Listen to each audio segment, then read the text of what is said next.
After I came out of the coma, my doctor whispered, "Your son-in-law paid me to inject you with this." I refused. I read the label and the words stuck in my throat. The traitor I considered my son was hiding behind a mask of family love.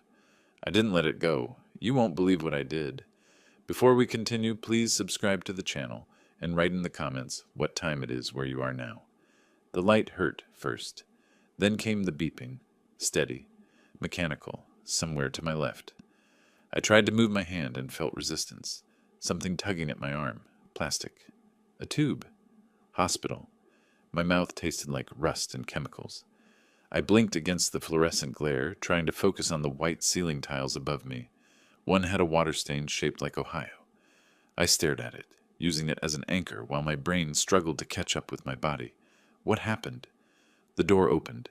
Footsteps approached, measured, professional. A man in a white coat appeared at the edge of my vision, his face coming into focus as he leaned over the bed, middle-aged, with gray threading through his temples and tired eyes that looked like they'd seen too many emergencies. "Mr. Riley?" His voice carried relief. "Welcome back. I'm Dr. Mitchell. Can you tell me your full name?" "Percy." My voice came out as gravel. "Percy Riley." "Good. Do you know where you are?" "Hospital." I managed to turn my head slightly, taking in the IV stand, the monitors, the oxygen tube at my nose. "Emory?" "That's right. Emory University Hospital." He pulled a chair close to the bed and sat down. That struck me as odd. Doctors usually stood, kept things brief. "How are you feeling?" "Weak." I tried to swallow, my throat screaming for water. "Confused.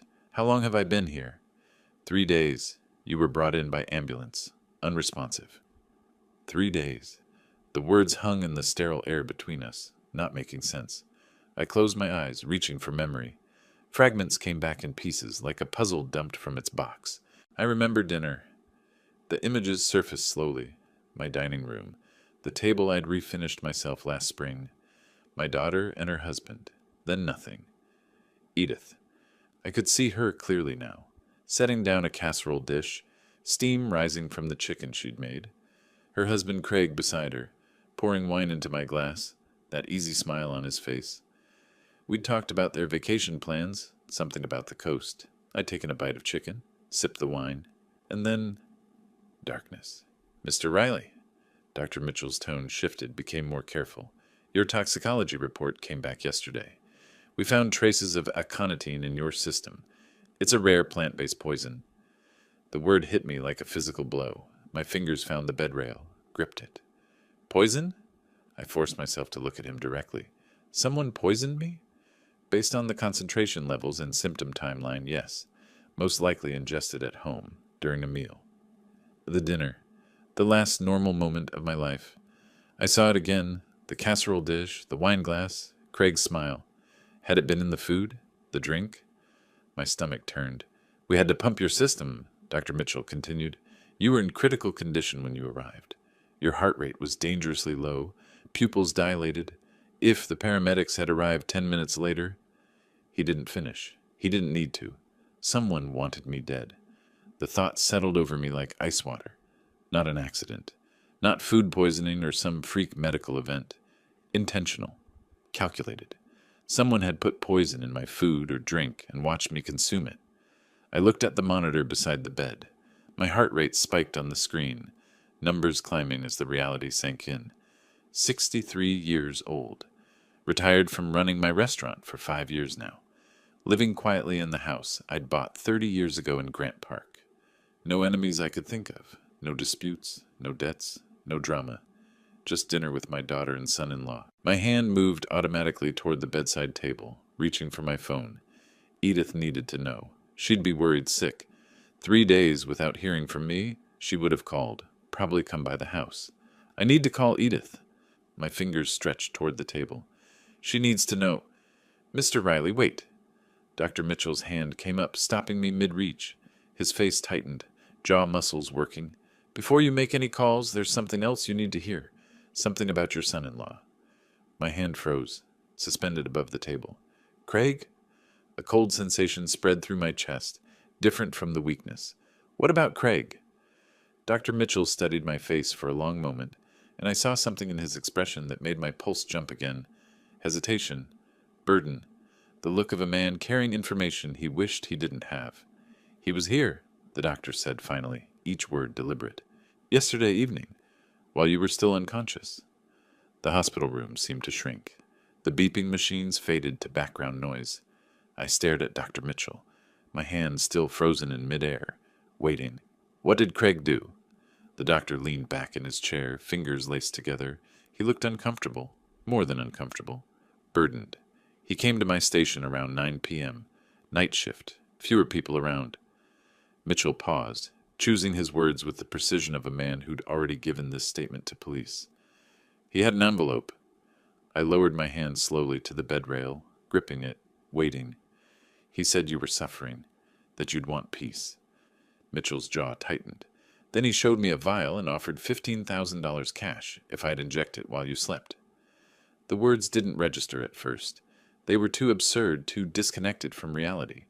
Craig, my son-in-law, who'd married Edith 7 years ago, who called me Pops, and borrowed my tools and ate at my table every Sunday, had tried to bribe a doctor to kill me. "Show me." My voice came out steady, controlled. "The vial."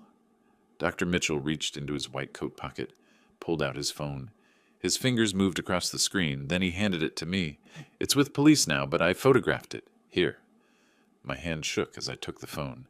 The image was clear, a small glass vial in an evidence bag, label visible. I zoomed in with my thumb, reading the text that blurred and refocused. Succinylcholine 20 ml. I knew that drug, not from personal experience, but from crime shows Edith and I used to watch together, before she married Craig, before she stopped visiting as often. "That's a paralytic," I said, barely audible. "Stops breathing." "Yes." Mitchell stood, walked to the window, staring out at the Atlanta skyline. Morning light strengthened behind the blinds. He couldn't meet my eyes. "It causes respiratory paralysis. Within minutes, you would have stopped breathing. Looked like you died peacefully in your sleep." The pieces fell into place with brutal clarity. "The dinner." I heard my own voice as if from a distance. "He poisoned me at home. When that didn't work fast enough, he tried to finish it here." Mitchell turned from the window, finally looking at me directly. I refused. I reported him immediately to hospital administration and called security. They contacted Atlanta police. Officers took him from the parking lot last night around 10. My other hand formed a fist against the bedsheet, the only outward sign of what I felt, rage so cold and complete it turned my blood to ice. Not the hot anger of impulse, something far more dangerous. 2 murder attempts. Craig hadn't just put poison in my food on a whim. He'd planned it. Obtained aconitine, a rare poison, not something you picked up at CVS. Mixed it into my dinner. Watched me eat. Waited for me to collapse. And when the ambulance took me away, still breathing, still alive, he'd come here with cash and a vial of paralytic to finish what he'd started. Premeditated. Calculated. Cold. After a long silence, I spoke. "Good. That's good." Dr. Mitchell's eyebrows rose slightly. Whatever reaction he'd expected, calm acceptance wasn't it. "Mr. Riley, I need to ask. Do you have any idea why he would—" "My will." I reached for the water cup on the bedside table with deliberate slowness. Took a sip, composed myself. "My house. Everything goes to my daughter when I die. Craig's been unemployed for 3 years." Understanding crossed Mitchell's face. "I see. He's been living off Edith's teacher salary, off the money I give them for holidays and car repairs." I set the cup down carefully, the small action helping me think. "The house in Grant Park is worth $600,000 now, maybe more. And there's my pension, my savings, everything. But it goes to your daughter, not him." "Community property state," I said flatly. "He'd have access to it all." The machines beeped steadily. My heart rate showed on the monitor, elevated but dropping now. Not from calm, but from something else. Focus. The same focus I'd used building my restaurant from nothing, turning it into the most successful soul food place in Old Fourth Ward before I sold it. Focus born from necessity. Dr. Mitchell watched me with concern, probably wondering if I'd go into shock. But shock required surprise, and I was already past surprise, through it, emerging on the other side into territory I'd never visited before. Cold clarity. I stared at the ceiling tiles again, at that water stain shaped like Ohio. The fluorescent lights hummed. Somewhere down the hall, a cart rattled past. Normal hospital sounds. But nothing was normal anymore. Craig had tried to kill me. Twice. Edith. I didn't know yet what Edith knew. That question sat in my chest like a stone. My only daughter, my child who'd lost her mother to cancer when she was 16, who I'd raised alone, put through college, walked down the aisle. Had she known? Had she helped? Or was she a victim too, married to a man who'd kill her father for inheritance money? Mr. Riley? Dr. Mitchell's voice pulled me back. Would you like me to call someone? A friend? Your daughter should know you're awake. No? The word came out quiet, but absolute. Not yet. I need to think first. He nodded slowly, recognizing something in my tone that made him accept it without argument. I understand. A detective will want to speak with you later today. Take your time. Rest. He moved toward the door, then paused. You're safe here. Security's been notified. No one gets in without clearance. The door clicked shut behind him. I lay back against the pillows, staring at that ceiling stain. My pulse slowed on the monitor, numbers dropping, settling into rhythm, not from relaxation, from decision. For the first time in years, maybe decades, my mind worked with perfect, cold precision, like it had in the early days of my restaurant, when I'd had to outthink suppliers who tried to cheat me, competitors who undercut my prices, critics who dismissed soul food as not serious cuisine. I'd survived all of that, built something lasting, and now Craig thought I'd die quietly, conveniently, leaving everything to Edith. To him, he was wrong. The machines beeped their steady rhythm. I breathed, shallow but controlled. Plans formed in the spaces between heartbeats, not in rage, in strategy. Detective Collins found me in the hallway outside my room, clipboard in hand, discharge papers waiting for my signature. I'd been at Emory for 10 days total, 3 unconscious, 7 recovering. Long enough to memorize the pattern of those ceiling tiles. Long enough to plan. Mr. Riley, before you go, you should know. Craig Brennan posted bail yesterday. $50,000. I kept my pen moving across the discharge form.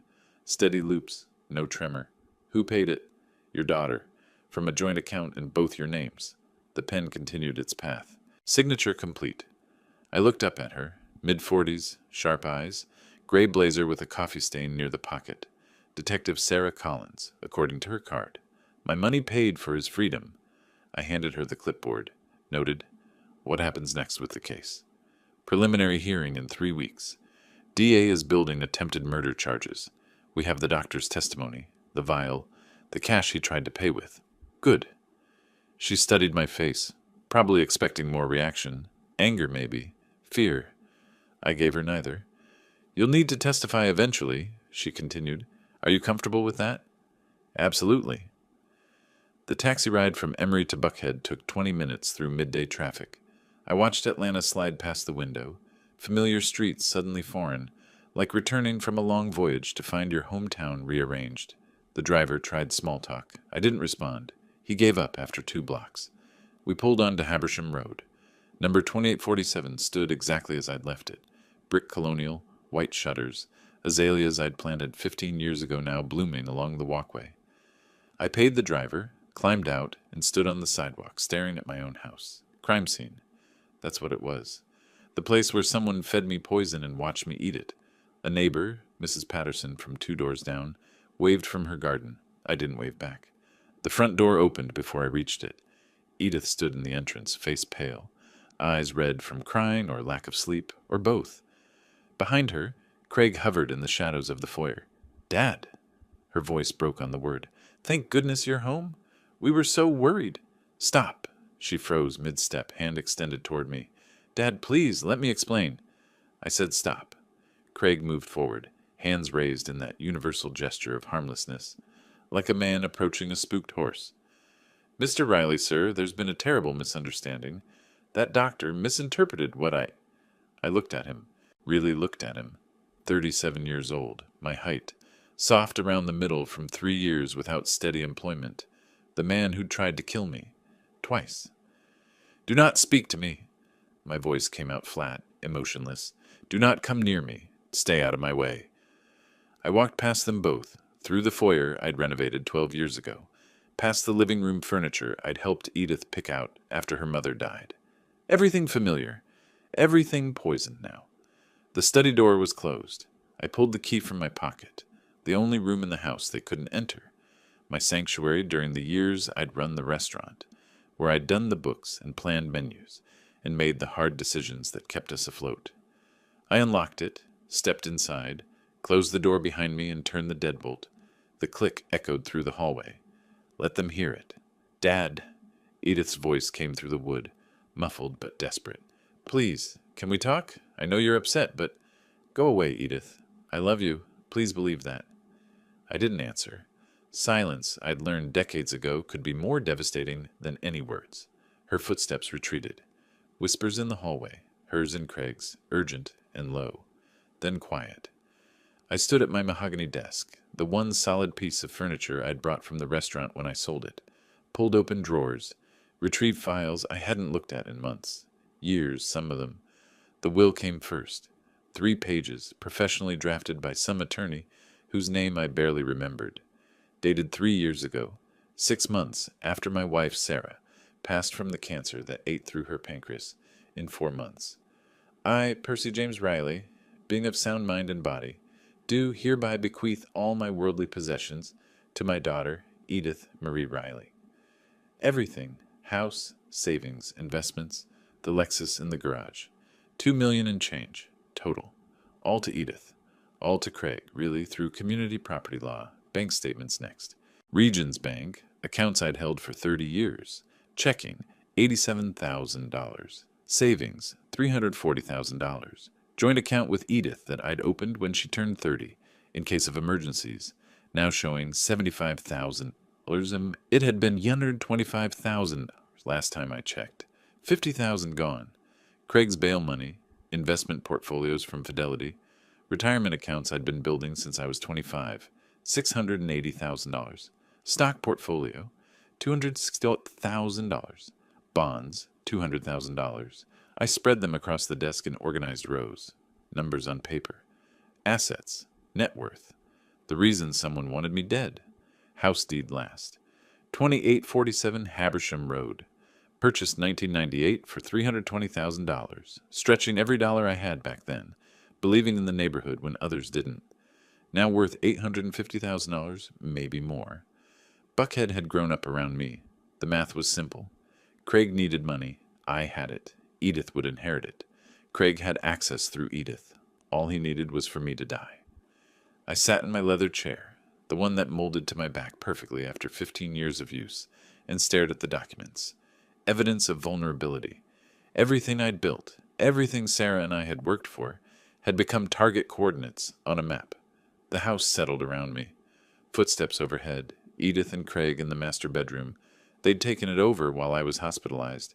I heard their voices, low and tense, arguing, probably, about money, about me, about what comes next. Let them worry.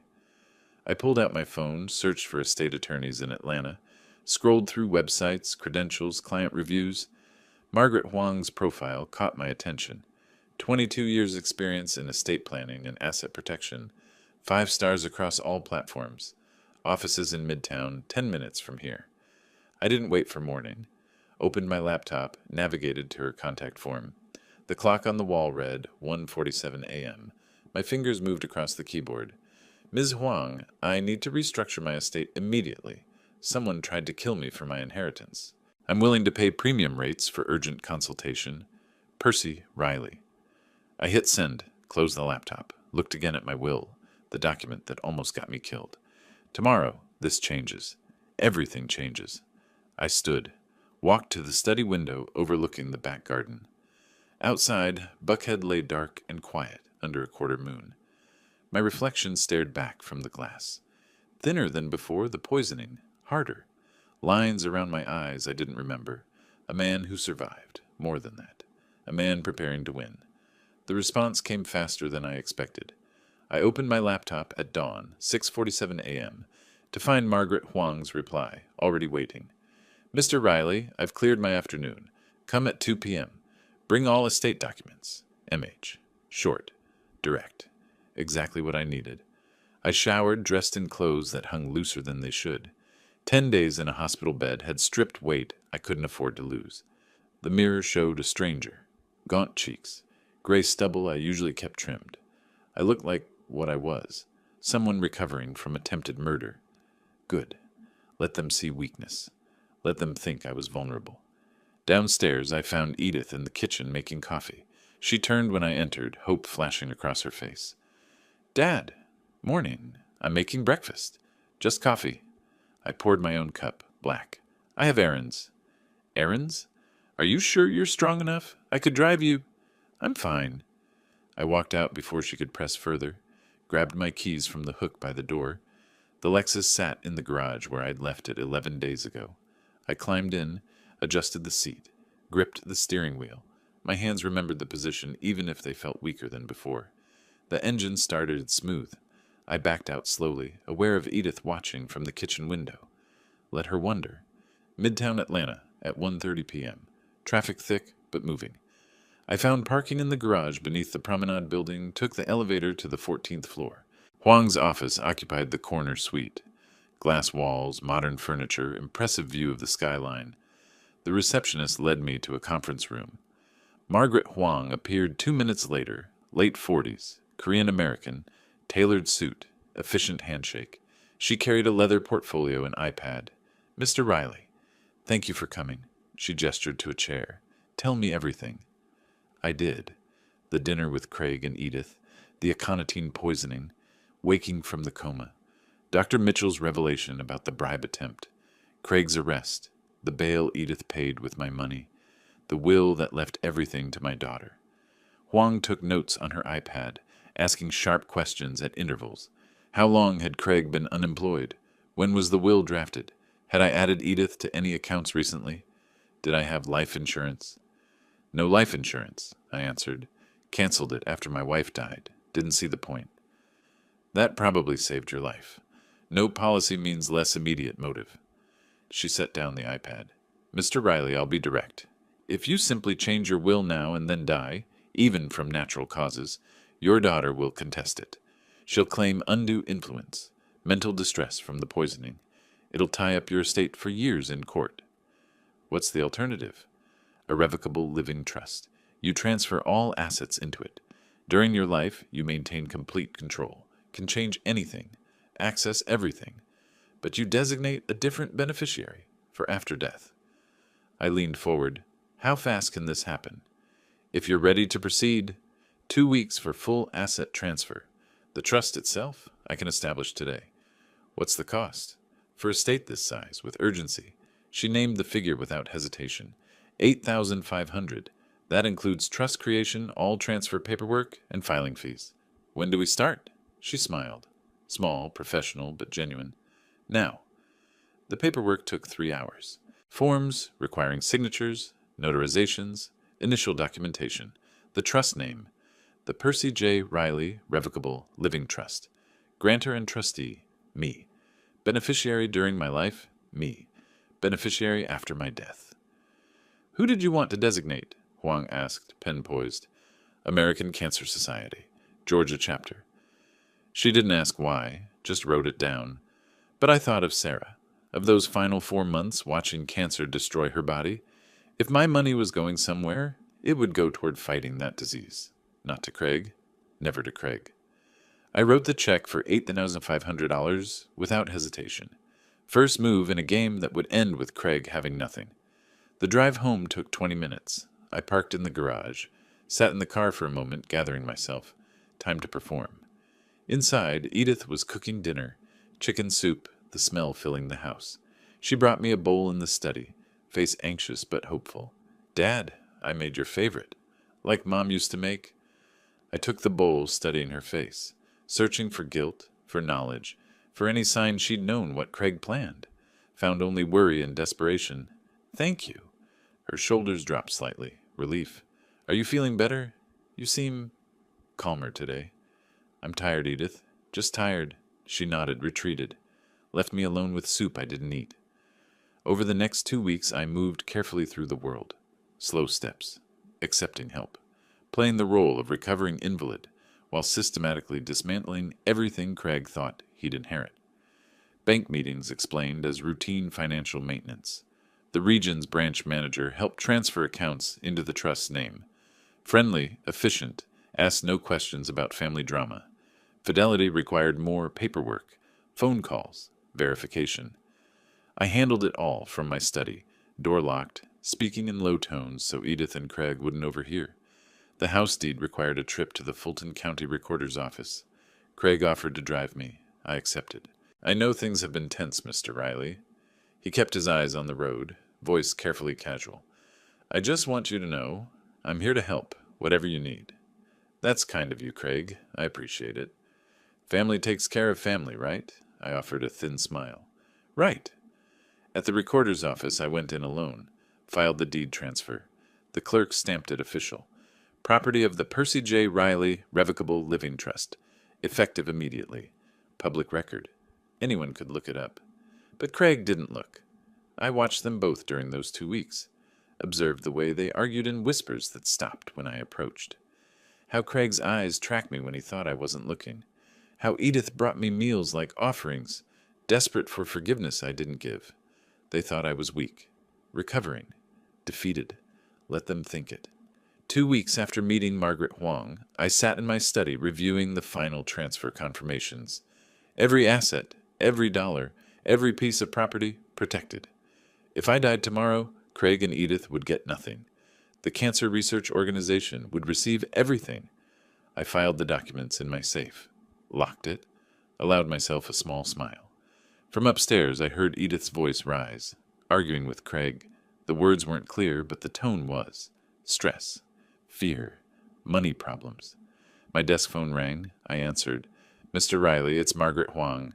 The house deed transfer is recorded. Everything is complete. The trust is ironclad. Thank you. There's one more thing. She paused. My paralegal noticed something unusual. Someone ran a background check on you last week. Professional service? Expensive? The request came from a private investigation firm here in Atlanta. My smile faded. Do you know who hired them? The firm won't say, but I can guess. Your son-in-law is getting nervous. He knows something changed. He just doesn't know what. I hung up, sat back, stared at the ceiling tiles I'd memorized in the hospital. Craig was making moves too. The game wasn't one-sided. That evening, Craig knocked on the study door.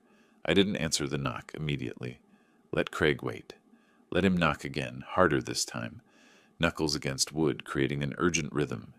Then I stood slowly, stretched my shoulders like a man with all the time in the world, and crossed the study to open the door myself. He filled the doorway, trying to look confident, failing spectacularly. His jaw was set, shoulders squared in what he probably thought was an intimidating stance, but his eyes betrayed him. Fear hiding behind rehearsed composure, like an actor who'd forgotten his lines halfway through opening night. Mr. Riley, we need to talk, man to man.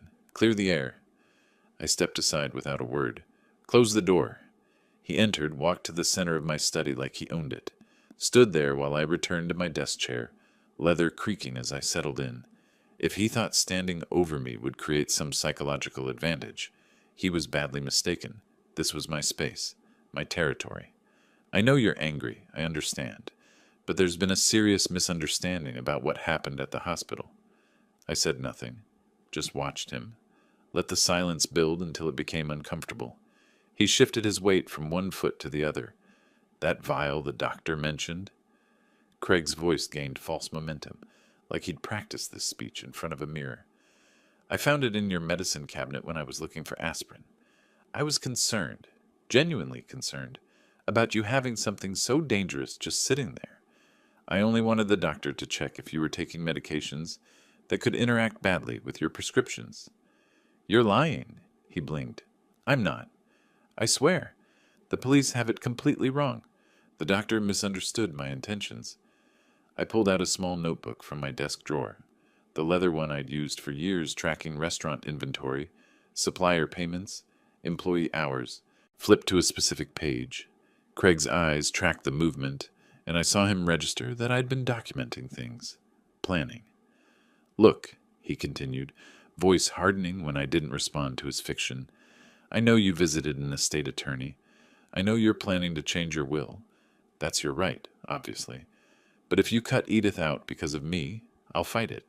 I'll get lawyers, good ones, who'll prove you're acting under trauma, not thinking clearly. You survived a poisoning, you're elderly. I'm 63. And any judge will see that you're making decisions based on temporary anger, not sound judgment. I looked up from my notebook, met his eyes directly. Are you threatening me, Craig? I'm protecting my wife, your daughter.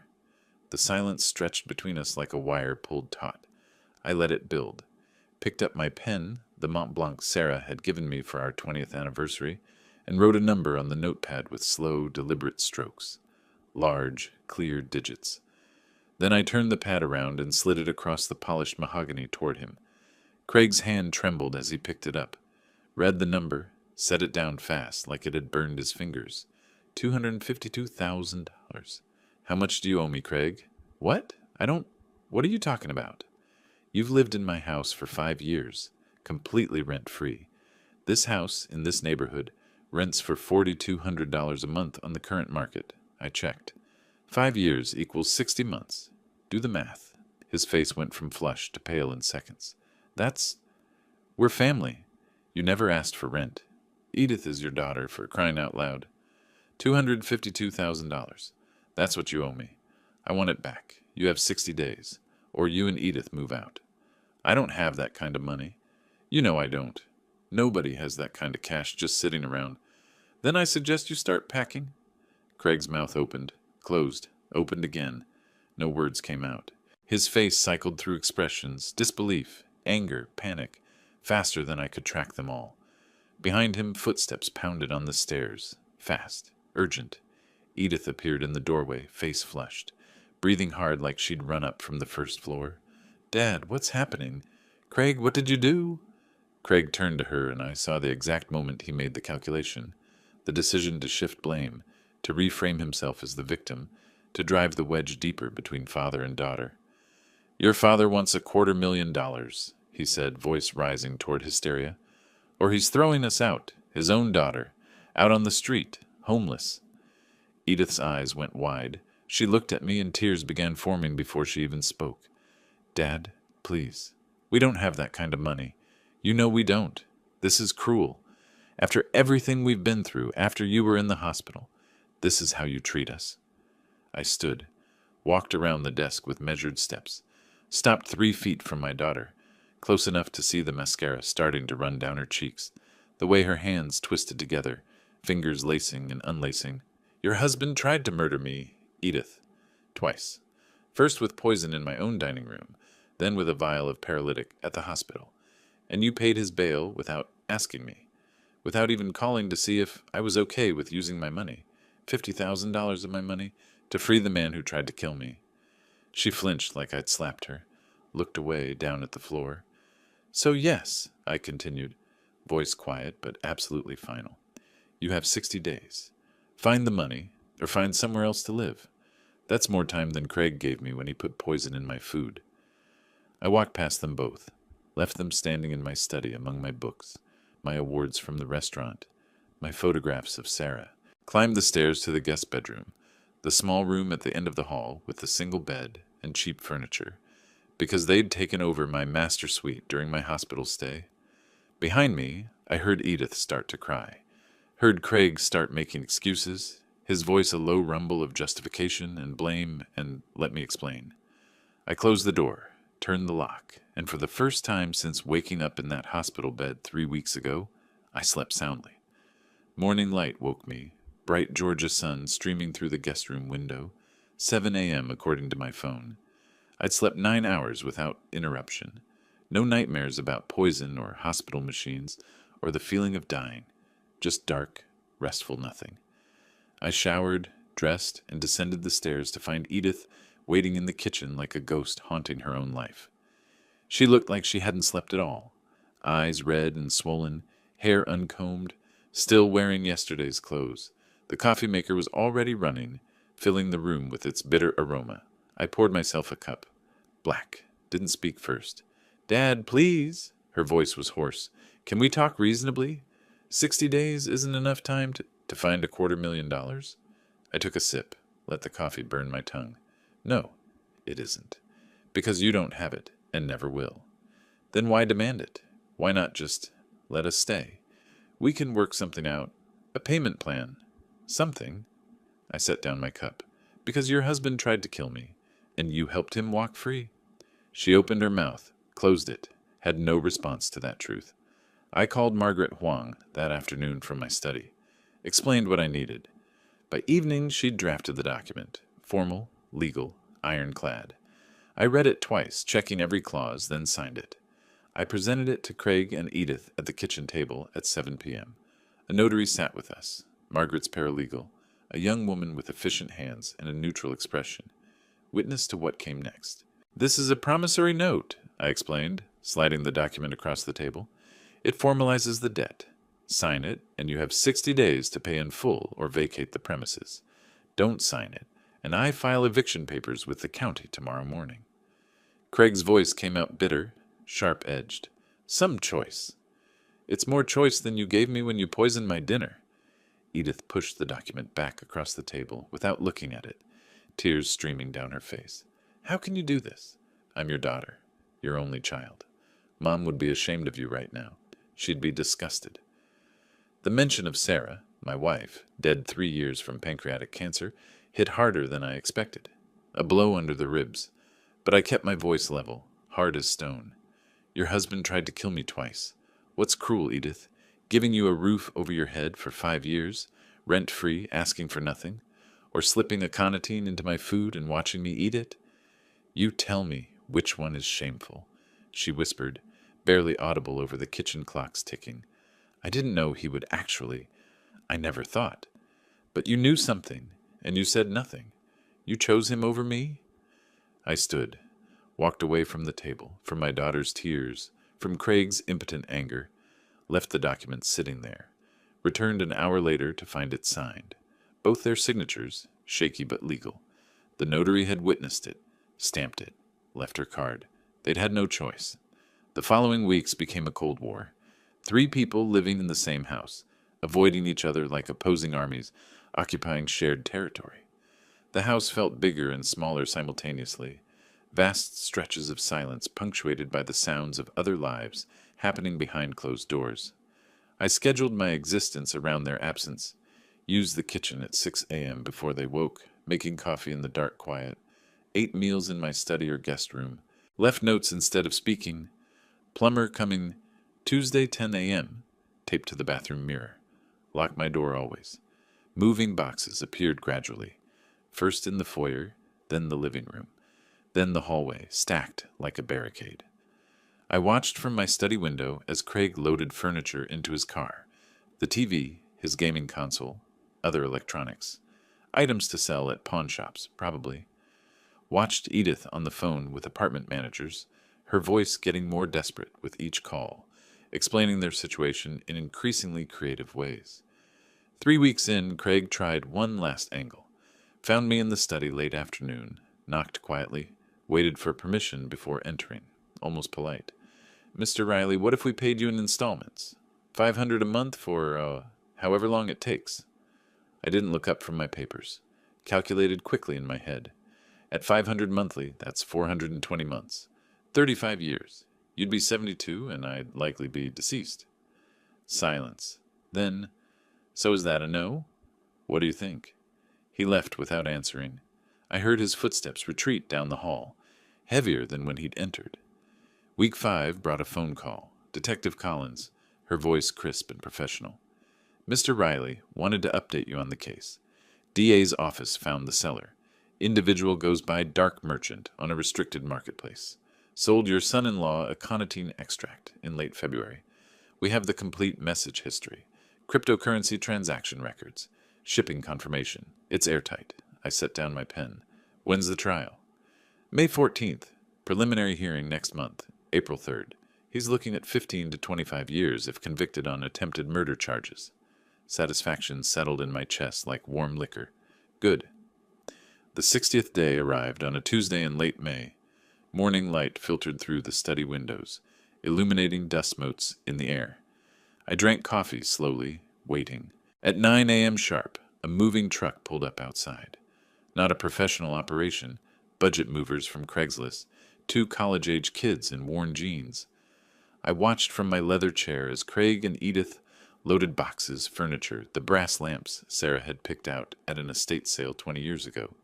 Edith carried a box labeled Kitchen in black marker, set it carefully in the truck bed, returned for another. Her movements were mechanical, face blank. Shock, maybe, or acceptance. Craig directed the movers, barking instructions about weight distribution and fragile items, acting like this was his choice, his decision, his controlled exit. I saw through it. Desperation wearing a mask of control. By noon, the truck was loaded. Edith walked back into the house one last time.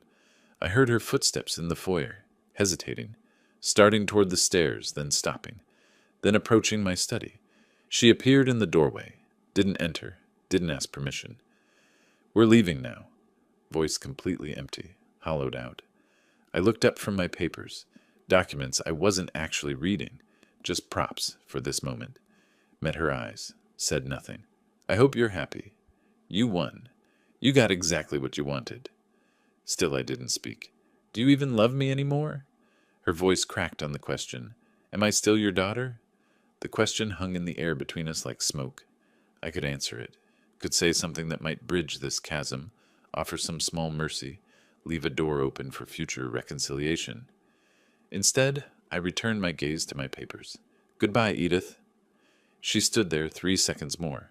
I counted them, then turned, walked away. Front door opened, closed. Truck engine started, diesel rumble in the quiet neighborhood. I set down my pen, walked to the window, watched the moving truck pull away from 2847 Habersham Road, watched it turn the corner onto Peachtree, disappear. The house was silent, empty. Mine again. My phone buzzed on the desk. Text from Detective Collins. Preliminary hearing tomorrow, 9 a.m. Your testimony required. I typed back, I'll be there. I looked around my study, the mahogany desk, the awards on the wall, the photos of Sarah smiling from frames on the bookshelf. My house. One back through strategy, patience, legal precision. Tomorrow, the courtroom. The next phase begins. The knock came late afternoon, 1 week before the eviction deadline. Soft, hesitant. Not Craig's knock. I opened the study door. Edith stood there, eyes red, hands twisted together. Dad, I need to tell you something. The truth. All of it. I stepped aside without speaking, let her enter. But I left the door open, wide enough that anyone passing in the hall could hear. I wanted no privacy, no intimacy, just conversation. You have 30 minutes, I said, returning to my desk chair. Craig isn't here. Say what you came to say. She sat in the chair across from me, leaned forward, hands clasped like prayer. But I'd stopped believing in prayers. I knew. Her voice came out small. About Craig's plan. Not all of it, but I knew he wanted to scare you. I picked up my pen, held it steady. Continue. He said if you got really sick, not dying, just sick enough, you'd realize life is short, that you'd change the will to give me access to money sooner in case something happened. He said it was psychology. Pressure. I didn't think he'd actually try to kill you. My hand tightened on the pen, only visible sign of what I felt. But you knew he put something in my food. Something to make you sick? Her words came faster now, rehearsed. Not poison. I thought it was like food poisoning, something that would pass in a day. I stood, walked to the window, back to her. Couldn't watch her face while she constructed this fiction. When did you know it was poison? Real poison? At the hospital. Her voice broke. When the doctor said your organs were shutting down. When you were in the coma for 3 days. I was terrified. I wanted to tell someone, but Craig said if I did, I'd be arrested too. He said we'd both go to prison. So you chose to protect him instead of me. I'm sorry. I was scared. I made a terrible mistake. But I'm here now, telling you everything. She stood, moved toward me. I'll leave him. I'll testify against him. I'll do whatever you want. Just, please don't cut me out completely. I'm your daughter. I turned from the window, looked at her directly. You knew and stayed silent while I was dying. That makes you an accomplice, Edith. I was manipulated. You made a choice. You chose him and his plan over my life. I'll divorce him. Desperation crept into her voice. I'll leave him with nothing. I'll cooperate with the police. Just tell me what you want me to do. I'll fix this. There's nothing to fix. You can't undo silence. You can't undo betrayal. I walked to the door, opened it wider. No, Edith, you made your choice. She stood, face flushing. So that's it? You're just going to throw me away, your only child? You threw yourself away when you let him poison me. I stepped aside, gesturing to the hallway. Goodbye, Edith. She stared at me. 3 seconds. 5. Then turned and walked out, pulling the door shut behind her with shaking hands. I listened to her footsteps cross the foyer. Front door opening, closing, car engine starting, driving away. I returned to my desk. The chair she'd occupied was still warm. I stared at it, then picked up my phone. Margaret Huang, please. Pause. Ms. Huang, it's Percy Riley. I want to confirm if something happens to me, the trust is ironclad? My daughter can't contest it? I listened to her response. No, nothing's wrong. Just making sure all the pieces are in place. The next days passed in strange quiet. Craig and Edith moved out on schedule, loading boxes into a rental truck on gray Saturday morning. I watched from the upstairs window, neither looked back at the house.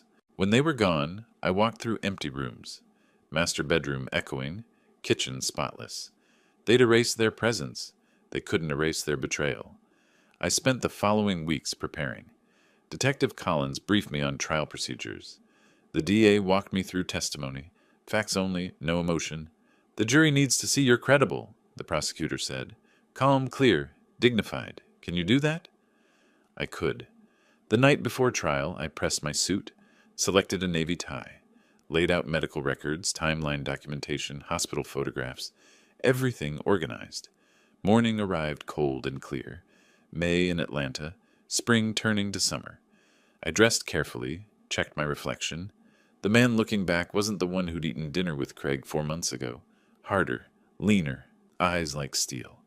I drove to Fulton County Courthouse, found parking, walked up stone steps. Detective Collins waited at the entrance. Mr. Riley, ready? I nodded, stepped through security. Metal detector beeped. My watch. I removed it, tried again. Clear. Elevator to 3rd floor. Courtroom 3B. Doors closed, hearing in session. They're wrapping up jury selection, Collins said. You'll be called after opening statements. About an hour. I sat on the bench outside, waited, watched lawyers hurry past with files and phones. Inside that courtroom, Craig sat at the defense table. Edith somewhere in the gallery, both waiting for me to speak. A bailiff opened the door. The state calls Percy James Riley to the stand. I stood, buttoned my jacket, walked into the courtroom. The courtroom was smaller than I'd imagined from television. Wood paneling, fluorescent lights, American flag behind the judge's bench, gallery packed with spectators, reporters with notepads, court sketch artist in the back row. Craig sat at the defense table, thinner than I remembered, cheap suit hanging loose on his frame. He didn't look at me as I passed. I raised my right hand, swore to tell the truth. Sat in the witness chair. Assistant DA David Chen approached, folder in hand. Mr. Riley, please describe the evening of January 15th for the jury. I looked at the 12 faces in the jury box. 7 women, 5 men. Ages ranging from mid-20s to 70s. They looked back, attentive. My daughter and her husband came for dinner. I prepared the meal. Roasted chicken, vegetables, salad. We ate in the dining room around 7 p.m. Within an hour, I felt severely ill. What symptoms did you experience?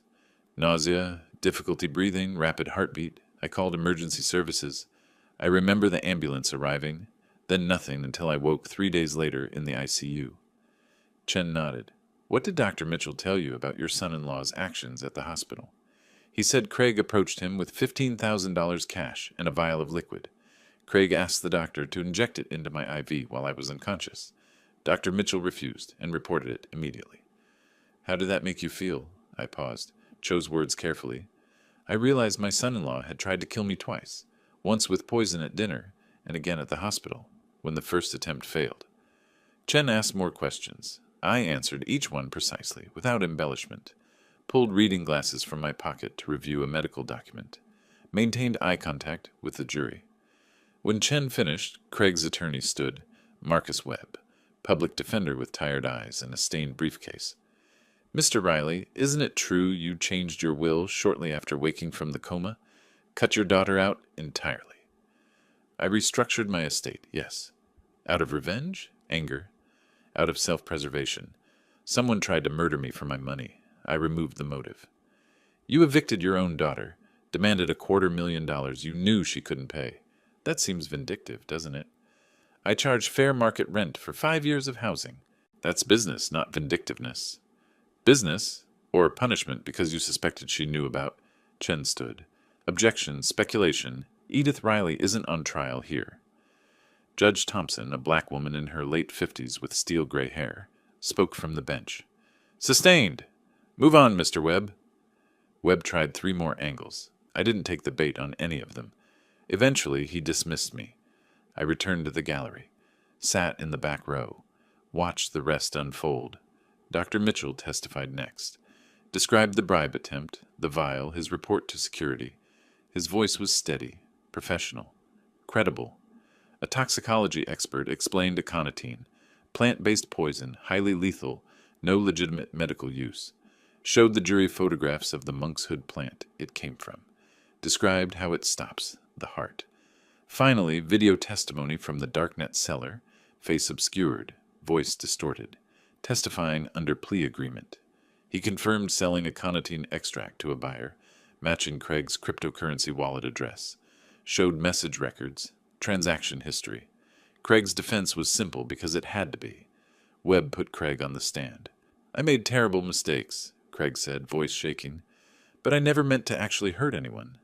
I just wanted Percy to appreciate his life more, to realize how fragile things are.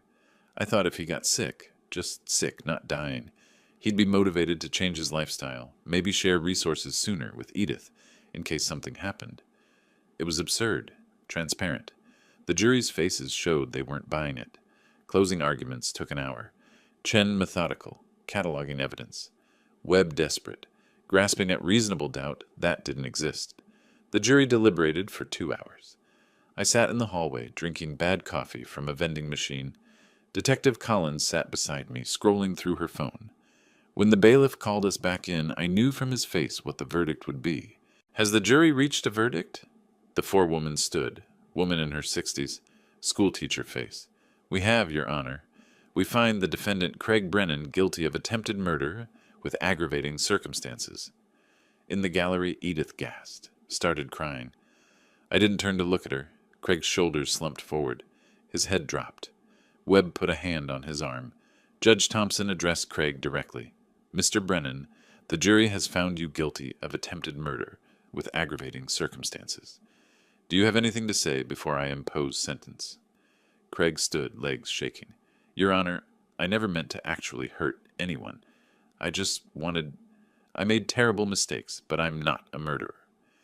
You purchased poison online. You administered it to your father-in-law. When he survived, you attempted to finish the job in his hospital room. The evidence is overwhelming. Thompson's voice was cold. I sentence you to 18 years in the Georgia Department of Corrections. You'll be eligible for parole after serving 85%. Bailiffs moved forward. Handcuffs clicked onto Craig's wrists. He turned, looking back at Edith. She reached toward him across the barrier, but couldn't touch him. I stood, walked toward the exit, didn't look at either of them. Outside, evening light stretched long shadows across downtown Atlanta. Detective Collins caught up with me on the courthouse steps. 18 years, she said. Good outcome. He'll be an old man when he gets out. I nodded, adjusted my tie. Mr. Riley, I need to ask you something. Collins shifted her weight. We have enough to charge Edith Riley as an accessory. She paid bail knowing what her husband had done. If you're willing to testify about conversations you had with her, anything indicating prior knowledge, we can build a case.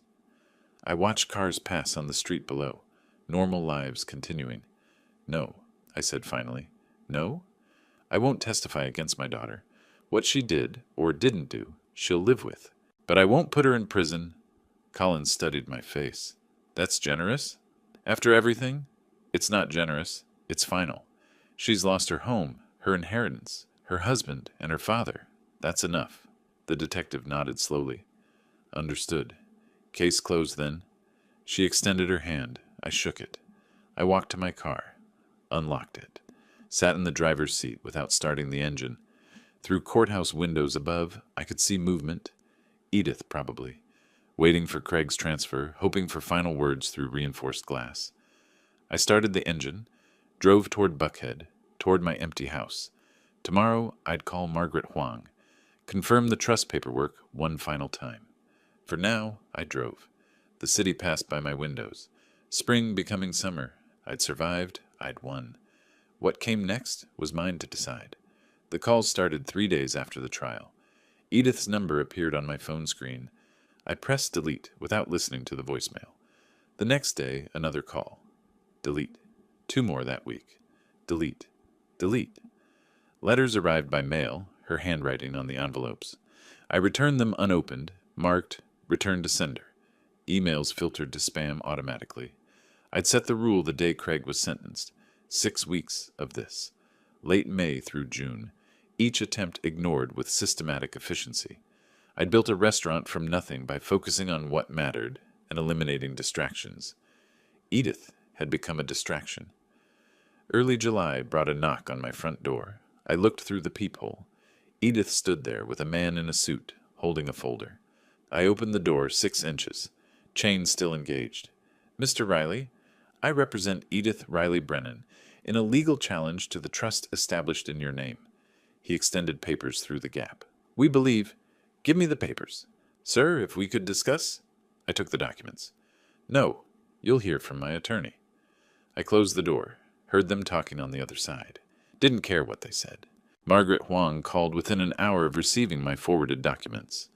She's claiming you created the trust under duress, diminished capacity, wants it invalidated so she can inherit. Margaret's voice was calm, almost amused. It's a weak case. Very weak. How weak? We have documentation of every meeting. Timeline showing you waited weeks after hospitalization. I'll request a psychiatric evaluation to prove competence. Judge will dismiss it quickly. How quickly? 2 weeks, maybe 3. I'll file our response tomorrow. The hearing took place mid-July in civil court. Different building, different judge from Craig's trial. Judge Patricia Morrison, a black woman with steel gray hair and reading glasses that made her look like somebody's strict grandmother. I sat in the gallery while Margaret presented our defense. Watched Edith across the aisle, her attorney whispering urgently in her ear. Margaret was thorough, showed the timeline. Presented Dr. Richard Foster's psychiatric evaluation, comprehensive examination confirming I was of sound mind, under no undue influence, acting deliberately. The evidence is clear, Your Honor, Margaret concluded. Mr. Riley exercised his constitutional right to manage his estate as he saw fit. The trust was created with proper legal counsel, appropriate waiting period, and complete mental competence. The petitioner's claims are without merit. Judge Morrison read through the documents in silence, set them down, looked at Edith's attorney over her glasses. The petitioner argues that Mr. Percy Riley created a revocable living trust while under extreme emotional distress, following a poisoning attempt, suggesting diminished capacity. She paused. However, the evidence shows otherwise. The trust was established with the guidance of a licensed estate attorney. A court-ordered psychiatric evaluation finds Mr. Riley fully competent and acting of sound mind. The timing of the trust, created weeks after the medical emergency, demonstrates deliberate planning, not impulsive reaction. Another pause. Edith leaned forward. Motion to invalidate trust is denied. Your Honor, my client requests, with prejudice, Counselor, this matter is closed. The gavel came down. I left the courthouse while Edith was still arguing with her attorney in the hallway. Drove home, made coffee. Returned Margaret's call. She's in serious financial trouble, Margaret said. Her attorney is demanding payment. She has no income, no assets, no family support now.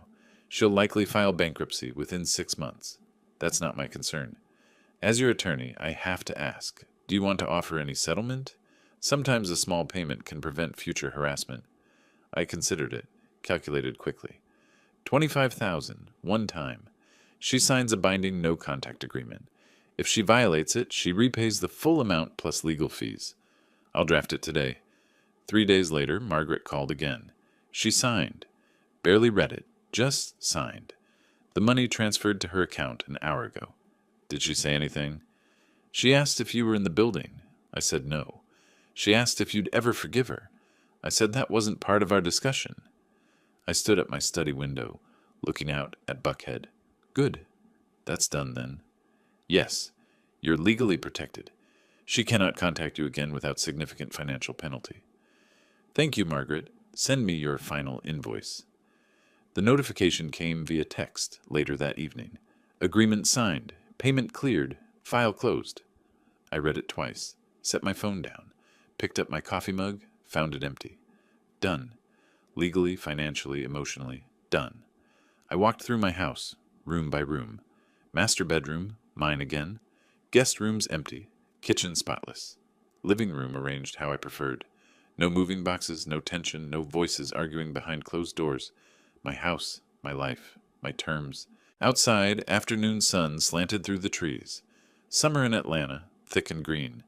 The garden needed work. I'd let it go during everything. Weeds in the flower beds, grass overgrown. Tomorrow I'd call a landscaping service, get recommendations, maybe hire someone part-time. Not to avoid the work, but because I wanted it done right. The house phone rang. Margaret Huang. Just confirming you received my text. Everything's executed. The agreement is filed. Your estate is secure. Unless she violates the no-contact terms, you'll never hear from her again. Thank you, Margaret, for everything. You're welcome. Take care, Mr. Riley. You earned your peace. I hung up, stood in my study surrounded by certificates on the walls, business awards from my restaurant years, community recognition, framed photos of establishments I'd built, who I'd been before, who I was again, now. July ended with thunderstorms, heavy rain that washed the streets clean and left the air smelling of wet earth. I sat on my back terrace, watching lightning fork across the sky. Thought about the year so far. January's poisoning felt like a lifetime ago. August tomorrow, a new month. Time to think about what came next, instead of what had happened. My phone buzzed. Detective Collins, I answered. Mr. Riley, thought you'd want to know. Craig Brennan got into an altercation at Georgia Diagnostic and Classification Prison, fighting with another inmate. Earned himself 30 days in segregation and a mark on his record. I sipped my morning coffee on the terrace. August heat already building even at 8 a.m. That affects his parole eligibility? He won't be eligible for 12 years minimum anyway, but yes. Disciplinary violations make parole boards very reluctant. He'll serve most of his sentence, probably all of it. Good. Thank you for letting me know. How are you doing? Settling back into normal life? I am. The house is quiet. I'm keeping busy. You did everything right, you know. Legally, I mean. You could have taken matters into your own hands, gotten messy. Instead, you used the system. Made it work for you. I'm too old for messy. I wanted justice, not revenge. Her slight laugh came through the phone. Looked like both from where I was standing. Take care, Mr. Riley. After hanging up, I spent an hour in the garden, pulled weeds with gloved hands, clearing space around the azaleas. The physical work felt good, accomplishing something tangible, immediate. A landscaping service came twice weekly now, professional crew that knew their business. But I still maintained parts myself. Ownership meant engagement, not delegation of everything. At 2 p.m., I drove to Octane Coffee in Midtown, found parking on the street, walked in to find Robert Chen at a corner table, 2 cappuccinos already ordered. Percy, he stood, shook my hand. Been too long. 5 years since you came to the restaurant closing party. 5 years since you swore you'd never work another day in food service. He grinned. So what's this meeting about? I sat, told him an abbreviated version of what had happened. The poisoning, the trial, the aftermath. He listened without interrupting, face growing more serious. So your son-in-law tried to kill you for your money, and you systematically destroyed his life using lawyers and property law? I protected myself. He destroyed his own life. Still, that's cold-blooded, my friend. Impressive, but cold. I smiled slightly. I learned from the best. You remember how we dealt with that supplier who tried to shake us down back in '08? Documentation, lawyers, and patience. He grinned back. Fine, you learned well. So what's this meeting actually about? Restaurant project, small place, 30 seats, dinner only, high quality, not high volume. You serious? You said you were done with the business. I was done building an empire. I'm not done cooking. Not done creating. I leaned forward. Maybe something intimate. Reservation only? Seasonal menu? Maybe Virginia Highland area. You'd need staff, permits, investors. I'd need a partner who remembers why we got into this business. Because we loved food. Loved the craft. The money came later. Can you remember that feeling? Robert paused, looked at his cappuccino, looked back at me. Yeah, I can. So talk to your wife. Think about it. I'm not in a hurry. We talked for another hour, sketched rough concepts on napkins, argued about whether to focus on New American or Southern fusion, laughed about disasters from our early restaurant days, the night the walk-in freezer died, the reviewer who hated everything, the Thanksgiving we ran out of turkey at 7 p.m., normal conversation, normal life. I drove home as evening approached, pulled into my driveway, stood at my front door looking into my house before entering. Everything as it should be. Everything mine. Everything safe. Inside, I made dinner. Simple pasta, vegetables, glass of wine. Ate on the terrace as the sun set. Watched the sky turn orange, then purple, then deep blue. My phone buzzed. Text from Robert. Talk to my wife. She's in if you are. Let's look at that space in Virginia Highland next week. I typed back. Tuesday morning, 10 o'clock. Sent. The calendar on my wall showed August 10th. 6 months and change since Craig poisoned my dinner. 7 months since I'd trusted my daughter. A lifetime since I'd been naive. I'd learned, adapted, survived, more than survived. Won. Craig Brennan would be 60 years old before walking free. Maybe older, maybe never. Edith was out there somewhere, living a smaller life with money I'd given her and boundaries I'd enforced. And me? I was free. I walked to my study, opened the safe, looked at the trust documents one final time. Closed the safe, spun the lock. Everything secure, everything protected, everything mine. Tomorrow I'd thank Margaret properly, maybe send a gift. Thank Detective Collins with a donation to the Police Foundation, close the loose threads, then start the restaurant project. Not because I needed the money or distraction, because I wanted to create again, because I could, because the best revenge wasn't destruction, it was living well. I walked upstairs, my bedroom, my bed, my peace. Before sleeping, I looked out the window.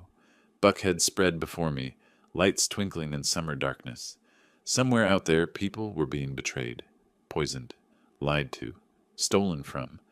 I hoped they fought back, hoped they survived, hoped they won. I'd shown it was possible. Percy Riley closed the curtains, lay down, and slept without dreams. If you like this story, please like this video, subscribe to the channel, and share your impressions of this story in the comments.